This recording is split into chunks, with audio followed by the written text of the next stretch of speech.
இன்றே சப்ஸ்கிரைப் செய்து உங்கள் ஃபேவரட் ஷோகளை காணுங்கள். உனக்கு ஏன்கா இந்த குடும்பத்து மேல இவ்ளோ வன்மம்? ஆமாண்டி, வன்மம் தான்.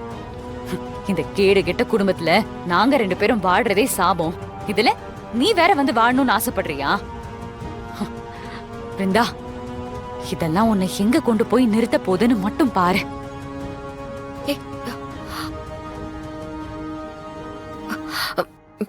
கண்மணி, கொஞ்சம் அமைதியா இரு.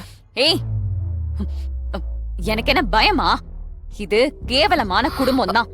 என் அண்ணனை கொன்ன பாவத்தை ஈடு கட்டுறதுக்கு என்ன மருமகளா கொண்டு வந்தாங்க. அந்த ரவுடி பையன் மாற வலுக்கட்டாயமா உன் கழுத்துல தாலி கட்டினா. கார்த்தி ஒரு பொண்ணு வாழ்க்கைய கெடுத்து தோ 2ஆம் தாரமா இவளை கட்டி கூட்டிட்டு வந்திருக்கான். இப்படி ஒரு கேவலமான குடும்பத்துல வாழறதும் இல்லாம அப்பப்பா நீங்க பெருமையா பேசிட்டு இருக்கீங்க பாருங்க. ஏய், கொஞ்சம் அமைதியா தான் இரண்டி.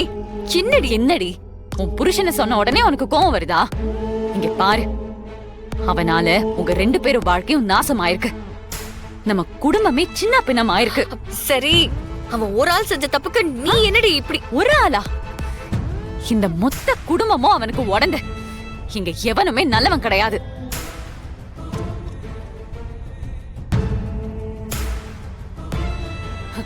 பார்த்தல, ஒருத்தனுக்கு ஒண்ணுனா அப்படியே அண்ணன் தம்பிங்க கூடிப்பானுங்க.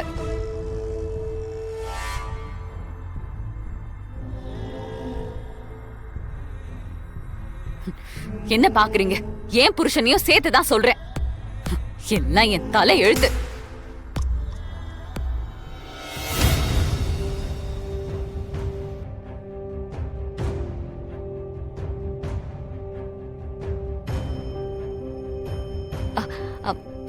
நீங்க